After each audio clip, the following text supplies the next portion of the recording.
नमस्कार, मैं हूं अंकुर और आप देख रहे हैं सत्यहिंदी.com। आइए एक नजर डालते हैं अब तक की सुर्खियों पर। बीजेपी के वरिष्ठ नेता सुब्रमण्यम स्वामी ने 2024 के आम चुनाव में बीजेपी की जीत को लेकर आशंका जता दी है। दरअसल महाराष्ट्र के नागपुर में पंचायत समिति को चुनाव में हुई हार को लेकर ट्वीट कर उन्होंने कहा कि अगर ये सही है तो इसे पूर्व चेतावनी के तौर पर लेना चाहिए। गिरती अर्थव्यवस्था और चीन के हाथों सीमा पर क्षेत्र को खोने का परिणाम ये होगा कि 2024 के चुनाव में बीजेपी को हार का सामना करना पड़ेगा। बता दें, महाराष्ट्र के नागपुर जिले में पंचायत समिति के अध्यक्षों और उपाध्यक्षों के पदों पर चुनावों में कांग्रेस का दबदबा रहा है और बीजेपी को झटका लगा है। दैनिक जागरण की रिपोर्ट के अनुसार कांग्रेस ने जिले में अध्यक्ष के 13 में से 9 और उपाध्यक्ष के 13 में से 8 पदों पर जीत हासिल की है। उपाध्यक्ष की 3 सीटों पर भाजपा को जीत मिली, लेकिन वो अध्यक्ष का एक भी पद नहीं जीत सकी है। राष्ट्रवादी कांग्रेस पार्टी यानी कि एनसीपी ने अध्यक्ष के 3 पद हासिल किए, जबकि शिवसेना अध्यक्ष का 1 पद जीतने में सफल रही। सुप्रीम कोर्ट ने शुक्रवार को नफरती भाषण पर बेहद सख्त रुख अपनाया है। सुप्रीम कोर्ट ने कहा कि आज के जमाने में भी धर्म के नाम पर कैसी कैसी बयानबाजी हो रही है। अदालत ने नफरती भाषण देने वालों को तो चेताया ही, उनके खिलाफ कार्रवाई नहीं करने वालों को भी कार्रवाई की चेतावनी दी। नफरती भाषण को लेकर एक याचिका पर सुनवाई करते हुए सुप्रीम कोर्ट ने कहा कि सरकारें ऐसे मामलों के खिलाफ खुद ही संज्ञान लेते हुए कार्रवाई करें या अवमानना के आरोपों का सामना करने के लिए तैयार रहें। अदालत ने कहा कि अगर सरकारें कार्रवाई करने में विफल रहती हैं तो अवमानना की कार्रवाई शुरू की जाएगी। इसके साथ ही सुप्रीम कोर्ट ने दिल्ली, उत्तराखंड और उत्तर प्रदेश के सरकारों को निर्देश दिया है कि वो अपने अधिकार क्षेत्र में हुए नफरती भाषण के अपराधों पर की गई कार्रवाई के बारे में अदालत के सामने एक रिपोर्ट दाखिल करें। कोर्ट ने निर्देश दिया कि इन सरकारों को किसी भी शिकायत का इंतजार किए बिना किसी भी नफरती भाषण वाले अपराध के खिलाफ स्वतः कार्रवाई करनी चाहिए। सुप्रीम कोर्ट ने नफरती भाषणों पर सुनवाई करते हुए कहा, ये 21वीं सदी है, धर्म के नाम पर हम कहां पहुंच गए हैं। इसने कहा कि भारत में स्थिति चौंकाने वाली है क्योंकि इस देश को धर्म तटस्थ माना जाता रहा है। सुप्रीम कोर्ट ने जोर देकर कहा कि इन सरकारों को किसी भी शिकायत का इंतजार किए बिना ही किसी भी नफरती भाषण के खिलाफ स्वतः कार्रवाई करनी चाहिए। सुप्रीम कोर्ट ने बार बार कहा कि जो भी नफरती भाषण दे रहा हो उसके खिलाफ धर्म की परवाह किए बिना कार्रवाई की जानी चाहिए। अदालत ने चेतावनी की दी कि निर्देशों के अनुसार कार्रवाई करने में किसी भी तरह की हिचकिचाहट को अदालत की अवमानना माना जाएगा। याचिकाकर्ता की ओर से शिकायत करने के बाद भी अधिकारी नफरती भाषण देने वालों के खिलाफ कार्रवाई नहीं कर रहे हैं। इस पर सुप्रीम कोर्ट ने कहा यह गंभीर है।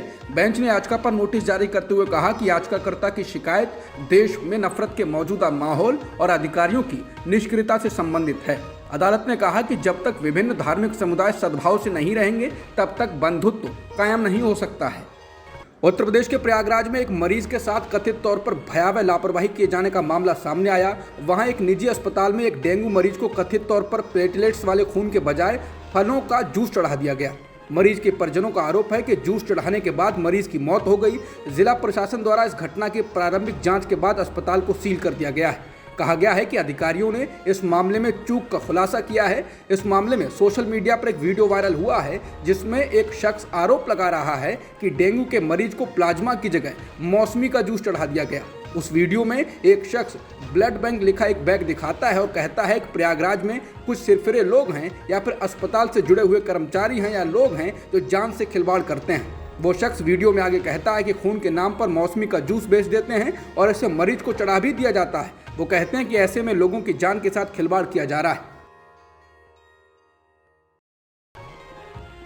सीबीआई को लेकर एकनाथ शिंदे ने उद्धव ठाकरे सरकार के फैसले को पलट दिया है। अब सीबीआई को महाराष्ट्र में किसी मामले की जांच करने के लिए राज्य सरकार की अनुमति नहीं लेनी होगी। शिंदे सरकार ने सीबीआई को दी जाने वाली आम सहमति फिर से बहाल कर दी है। समाचार एजेंसी पीटीआई ने मुख्यमंत्री कार्यालय के अधिकारियों के हवाले से यह जानकारी दी है। बता दें, Delhi special police establishment act के तहत किसी राज्य में सीबीआई तभी जांच कर सकती है जब उसे उस राज्य की सहमति मिली हो। उद्धव ठाकरे के नेतृत्व वाली महाविकास आघाड़ी सरकार ने ठीक 2 साल पहले सीबीआई को महाराष्ट्र में मामलों की जांच करने की पूर्व सहमति यानी पहले से दी गई सहमति को वापस ले लिया था। सीबीआई को उसके बाद किसी भी केस की जांच यहां करने से पहले राज्य सरकार की अनुमति लेनी पड़ रही थी। बता दें, बंगाल ने भी ऐसा ही किया था। जम्मू कश्मीर की पूर्व मुख्यमंत्री और पीडीपी प्रमुख महबूबा मुफ्ती को उनका आधिकारिक सरकारी आवास खाली करने के लिए नोटिस जारी किया गया है। न्यूज़ एजेंसी एनआई से बातचीत करते हुए महबूबा मुफ्ती ने बताया कि उन्हें श्रीनगर में स्थित फेयरव्यू हाउस खाली करने के लिए नोटिस दिया गया है। उन्होंने इस नोटिस पर कोई प्रतिक्रिया नहीं दी, सिर्फ इतना ही कहा कि इसमें कोई आश्चर्य की बात नहीं है, ये उम्मीदों के मुताबिक लिया गया फैसला है। मुफ्ती ने बताया कि हालांकि नोटिस में इस बात का उल्लेख किया गया है कि बंगला जम्मू कश्मीर के मुख्यमंत्री के लिए है, लेकिन ऐसा नहीं है। उन्होंने कहा कि यह स्थान मेरे पिता यानी मुफ्ती मोहम्मद सईद को दिसंबर 2005 में आवंटित किया गया था, जब उन्होंने मुख्यमंत्री पद छोड़ दिया था। इसलिए प्रशासन द्वारा बताया गया आधार सही नहीं। केंद्रीय गृह मंत्री अमित शाह ने शुक्रवार को आतंकवाद के खिलाफ एकजुट होने की जरूरत पर जोर देते हुए कहा कि अच्छा आतंकवाद, बुरा आतंकवाद, छोटा आतंकवाद और बड़ा आतंकवाद जैसे विचार एक साथ नहीं चल सकते। बीबीसी के अनुसार इंटरपोल की सालाना वार्षिक आम सभा को संबोधित करते हुए शाह ने कहा कि भारत इंटरपोल के सबसे पुराने सदस्यों में से एक है। पिछले 100 सालों में इंटरपोल विश्व के 195 देशों का एक व्यापक और प्रभावी मंच बन गया, जो पूरे विश्व में अपराधों पर नकेल कसने में महत्वपूर्ण भूमिका निभा रहा है। दुनिया भर में कानून और व्यवस्था बनाए रखने में इंटरपोल की कोशिश की उन्होंने कहा कि मैं सराहना करता हूं। चुनावी रणनीतिकार प्रशांत किशोर के बयान को लेकर नीतीश कुमार ने कहा है कि प्रशांत किशोर पब्लिसिटी के लिए बोलते रहते हैं और उन्हें इसकी परवाह नहीं।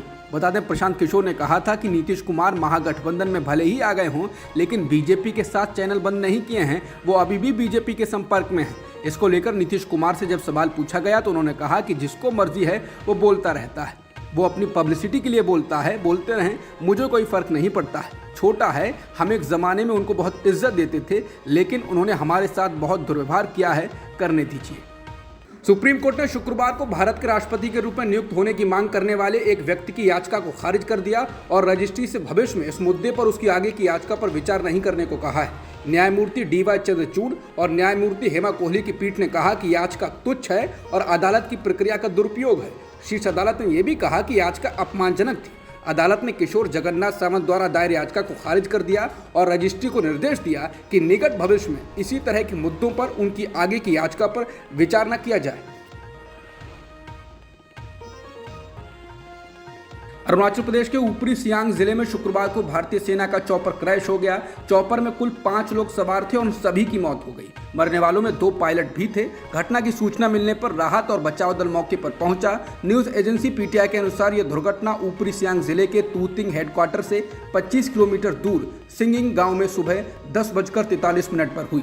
ये एक तरह का एडवांस्ड लाइट हेलीकॉप्टर था। ये चॉपर ऐसी जगह पर पहाड़ों के बीच में क्रैश हुआ जहां पहुंचने के लिए सड़क नहीं थी। सभी के शव बरामद कर लिए गए हैं। बता दें, इस महीने में सेना के हेलीकॉप्टर क्रैश होने की दूसरी घटना है। 5 अक्टूबर को अरुणाचल प्रदेश के तवांग जिले में भारतीय सेना का चीता हेलीकॉप्टर क्रैश हो गया था और तब हेलीकॉप्टर में सवार 2 में से 1 पायलट की मौत हो गई थी। प्रधानमंत्री नरेंद्र मोदी आज उत्तराखंड के केदारनाथ धाम पहुंचे हैं और यहां मंदिर में पूजा अर्चना की है। इस दौरान पीएम मोदी ने पारंपरिक पहाड़ी परिधान पहने। पीएम मोदी के लिए परिधान हिमाचल प्रदेश के चंबा की महिला ने बनाए थे। हिमाचल प्रदेश में इस ड्रेस को चोला डोरा कहा जाता है। बता दें, हिमाचल प्रदेश में चुनाव है, इससे पहले पीएम मोदी हिमाचली परिधान पहनकर केदारनाथ में दिखे। मालूम हो कि प्रधानमंत्री जहां भी जाते हैं या तो वहां के पारंपरिक कपड़े पहनते हैं और भाषण देते वक्त शुरुआत में वहां की बोली की कुछ लाइन बोलते हैं, नहीं तो जहां चुनाव होता है वहां की संस्कृति को जरूर अपने कपड़ों में दिखाते हैं। जैसे असम के चुनाव में दिल्ली में भी भाषण देते वक्त पीएम असम का गमछा डाल लेते हैं। बता दें, प्रधानमंत्री नरेंद्र मोदी उत्तराखंड के 2 दिवसीय दौरे पर हैं। इस दौरान पीएम मोदी कई परियोजनाओं का जायजा लेंगे। कांग्रेस की भारत जोड़ो यात्रा इन दिनों आंध्र प्रदेश के कुर्नूल में चल रही है। भारत जोड़ो यात्रा अब तक केरल, तमिलनाडु और कर्नाटक में कई जगहों का सफर तय कर चुकी है। कांग्रेस ने कहा है कि यात्रा में शामिल लोगों का उत्साह अद्भुत है और सभी राज्यों के लोग जोरदार समर्थन कर रहे हैं। बता दें, राहुल गांधी इस यात्रा के जरिए आम लोगों की बातों को सुन रहे हैं और उनको भारत में फैल रही सांप्रदायिकता को लेकर भी सचेत कर रहे हैं। इस दौरान वो लोगों के मुद्दों पर भी बात कर रहे हैं। भोपाल से बीजेपी की सांसद साध्वी प्रज्ञा ने कहा है कि हिंदुओं को अपने त्योहारों को मनाने का पूरा अधिकार है और हम उस अधिकार का उपयोग करते हुए पूरे उत्साह के साथ दिवाली मनाएंगे। उन्होंने देश भर के लोगों से कहा कि वो सभी उत्साह से दिवाली मनाएं और खूब पटाखे फोड़ें, लेकिन अपने पर्यावरण को बचाने के लिए अधिक से अधिक पौधे भी लगाएं जो वृक्ष बनकर ऑक्सीजन देंगे। उन्होंने कहा कि बाकी धर्मों के त्योहारों पर कोई टीका टिप्पणी नहीं करता, लेकिन हिंदुओं के त्योहारों जैसे दिवाली पर, नवरात्रि पर, सावन मास पर कुछ लोग कटाक्ष करना शुरू कर देते हैं। उन्होंने कहा कि ये समझ नहीं आता कि ऐसे लोगों को हमारे त्योहारों से आखिर क्यों तकलीफ होती है। पूर्व गृह मंत्री और कांग्रेस पार्टी के वरिष्ठ नेता शिवराज पाटिल अपने जिहाद को लेकर दिए गए बयान के बाद विवादों में घिर गए हैं, जिसके बाद उन्होंने अपने बयान पर सफाई दी है। बता दें, उन्होंने कहा था कि गीता में भी श्री कृष्ण ने अर्जुन को जिहाद का संदेश दिया था। हालांकि अपने इस बयान से वो पलट गए हैं। शिवराज पाटिल ने कहा कि जब उन्होंने ये बात बोली कि कृष्ण ने अर्जुन को जिहाद का पाठ पढ़ाया तो उनका क्या मतलब था। उन्होंने कहा कि क्या आप कृष्ण के सबक को अर्जुन के लिए जिहाद कहेंगे?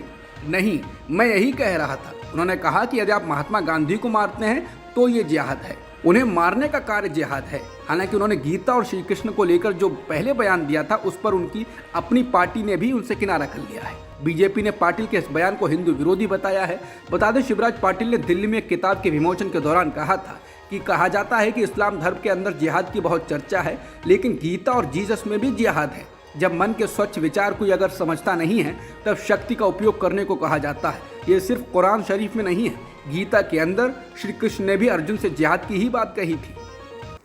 मनी लॉन्ड्रिंग और टेरर फंडिंग की रोकथाम के अंतर्राष्ट्रीय संगठन FATF ने पाकिस्तान को ग्रे लिस्ट से बाहर कर दिया है। पाकिस्तान के विदेश मंत्री बिलावल भुट्टो जरदारी ने ट्वीट कर पाकिस्तान के लोगों को इस मौके पर बधाई दी। उन्होंने लिखा, पाकिस्तान के लोगों को बधाई, पाकिस्तान को आधिकारिक तौर पर FATF की ग्रे लिस्ट से हटा दिया गया है। वहीं पाकिस्तान के प्रधानमंत्री शहबाज शरीफ ने इसके लिए विशेष रूप से विदेश मंत्री बिलावल भुट्टो, सेना प्रमुख जनरल कमर जावेद बाजवा और उनकी टीमों और सभी राजनीतिक दलों की भूमिका और प्रयासों की सराहना की है।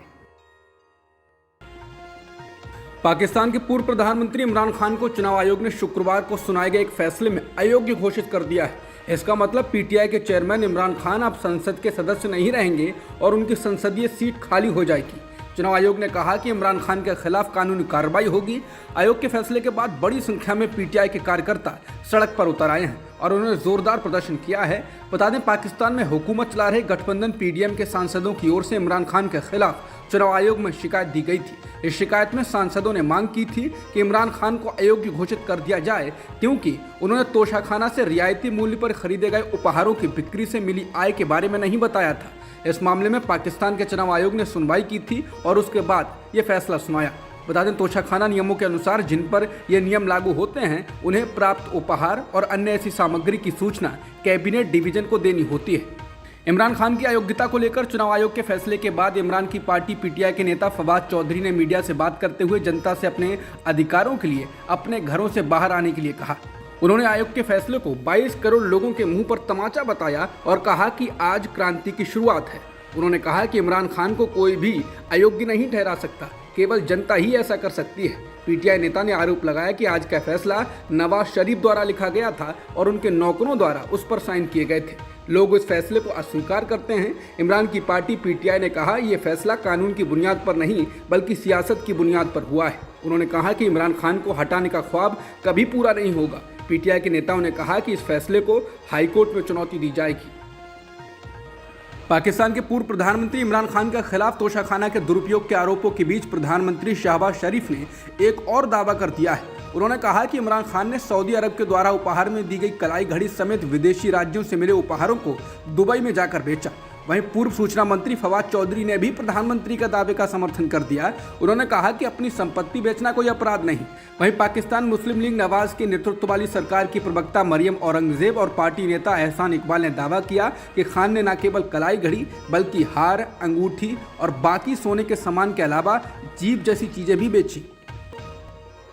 ब्रिटेन में प्रधानमंत्री लिज ट्रस के इस्तीफे के बाद अब प्रधानमंत्री पद की रेस में भारतीय मूल के ऋषि सुनक और पूर्व प्रधानमंत्री बोरिस जॉनसन बताए जा रहे हैं। विजेता की घोषणा अगले सप्ताह सोमवार या शुक्रवार को की जाएगी। बता दें, ऋषि सुनक ने लिज ट्रस को भी कांटे की टक्कर दी थी। एक बार वो जीते हुए लग रहे थे। वो शुरुआत में सभी चरणों में आगे रहे थे जिनमें सांसदों को वोट करना था, लेकिन आखिरी चरण में वो ट्रस से हार गए, जिसमें कंजर्वेटिव पार्टी के आम कार्यकर्ताओं ने वोट किया था। कहा तो ये भी गया कि जॉनसन ने अपने समर्थकों से ये कहा था कि वो सुनक को वोट ना दें, फिर चाहे किसी को भी दे दें। यूक्रेन और रूस के बीच जारी युद्ध को लेकर अमेरिका ने कहा है कि ईरान खुले तौर पर रूस को इसमें मदद कर रहा है। अमेरिका ने कहा कि ईरान ने रूस को यूक्रेन पर ड्रोन हमले करने में मदद के लिए अपने सैन्य एक्सपर्ट्स क्राइमिया में तैनात किए हैं। अमेरिकी अधिकारी ने कहा कि क्राइमिया में ईरान के ट्रेनर और तकनीकी सपोर्ट देने वाले लोग भेजे गए। बता दें, सोमवार को ही यूक्रेन की राजधानी कीव में कामिकाजी ड्रोन से हमला हुआ था। माना जा रहा है ये ड्रोन रूस ने तैनात किए थे, लेकिन ईरान के बनाए हुए थे।